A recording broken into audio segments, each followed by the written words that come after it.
On that point, Mr. President, Sen. Padilla would like to deliver a manifestation regarding the contrasona of Senator Alan Sen. Pia Cayetano. I move that he be recognized. We recognize the gentleman from Nueva Ecija, Senator Robin Padilla. Maraming salamat po, Ginoong Pangulo, at sa ating pong pinunong mayorya.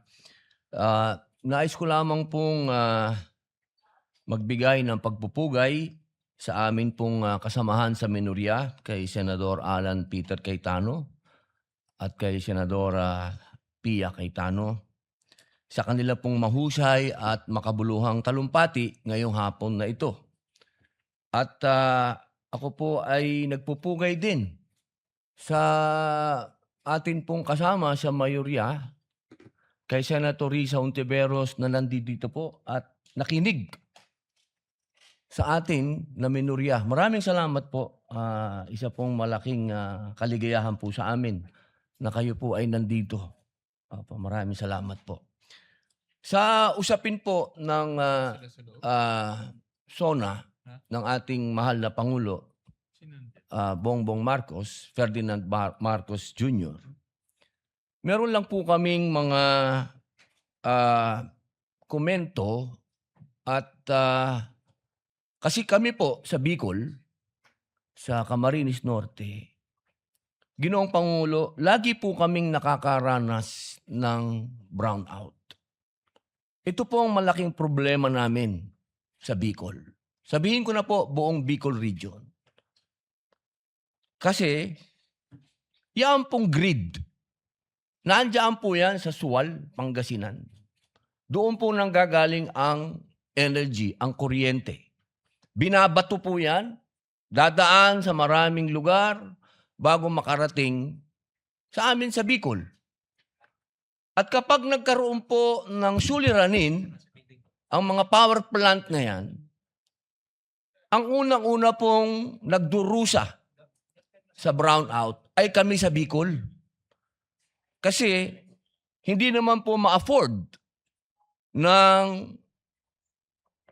mga namumuno sa atin na ang Calabarzon ang i-brownout nila dahil nandun lahat ang industrial cities and masasabi natin nandun ang industriya.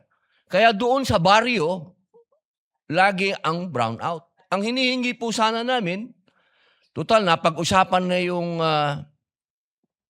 sinasabing system loss, bakit hindi po sana bigyan ng solusyon kung ano yung kailangan namin sa malalayong lugar? Bakit hindi po kami payagan na magkaroon ng otonomiya na bigyan kami ng kapangyarihan sa malalayong lugar katulad ng pag-decentralize o pag-devolve ng ilang aspeto ng energy development. Katulad po sa aming Camarines Norte, pwede naman kami sanang pahintulutan na magtayo na lang kami doon ng sarili naming power plant dahil ang kailangan namin 100 megawatts para hindi na po kami nagsasuffer dyan sa systems loss. Kasi isipin niyo po yun, Ginoong Pangulo, babato yan. Ang layo ng bato. Nasaan po yun? Kumbaga, bago dumating sa amin yun, ang dami ng systems loss. Kaya sana po, magkaroon po din ng programa tayo o ng mga panukala na magkaroon na po ng otonomiya ang mga malayong lalawigan na kami na magtayo ng aming power plant at sana po nakikiusap kami na yung hinihingi naman ng gobyerno na mga tinatawag nilang requirements, wag paikliin naman po nila. Paiksiin naman po nila. 2014 pa po ng Camarines Norte nilalakad magkaroon ng power plant doon. 2026 na hanggang ngayon, hindi pa rin po kami tapos sa requirement.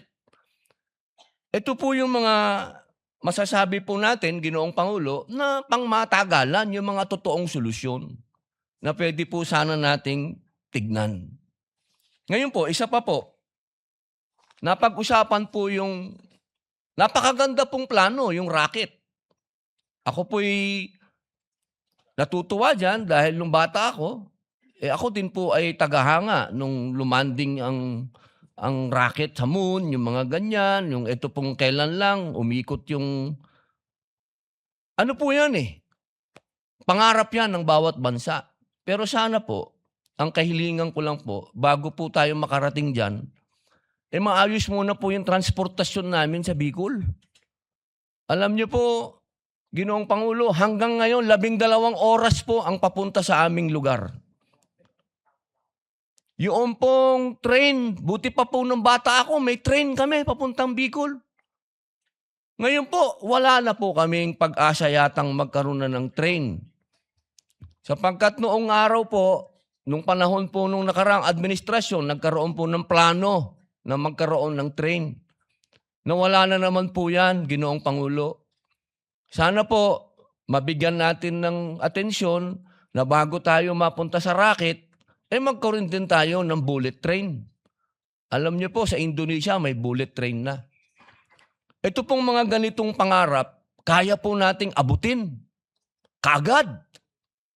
Ito po yung gusto natin na maibigay sa mga katulad po namin na nasa malayong probinsya. Isa pa po, Ginoong Pangulo, narinig ko po kayo. Ito po yung unang narinig natin nung 2025 SONA. Yung patungkol po sa FOI, yung patungkol po sa fake news, yung patungkol po sa pagbibigay natin ng proteksyon sa kabataan sa pamamagitan po ng, sa inyo ko po narinig din yan, Ginoong Pangulo, yung mga kabataan po, kung po pwede, 16 pababa, wag na po nating pabayaan na gumagamit pa ng social media. Ito naman po, practice na sa ibang mga progresibong bansa. At isa pa po, yung krimen na nagagawa po ng mga minor de edad, Ginoong Pangulo, ito po harap-harapan na. Kaya sana po, kung tunay na gusto nating harapin, dahil lang narinig po natin sa mahal na Pangulo, partner niya ang komunidad sa pagharap sa krimen. Paano pong magiging partner ang komunidad kung wala po tayo mga batas na susuporta para maging kapartner ang komunidad? Yun lamang po, Ginoong Pangulo. Maraming salamat po. Maraming salamat, Senator Robin. At totoo ho na napakahalaga po yung infrastructure. At yun rin po ang isang bagay na nakikita natin para lalong bumilis ang takbo ng ating ekonomiya. At meron tayong mga proposals sa Economic Affairs Committee sa panguna po ni Senator Risa.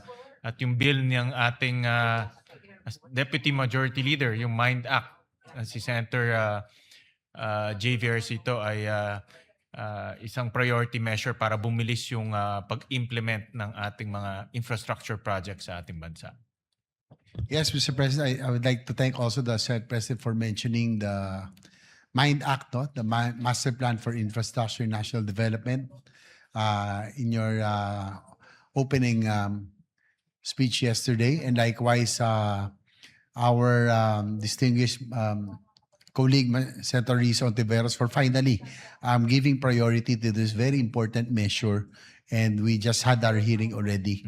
So we have already started the ball rolling.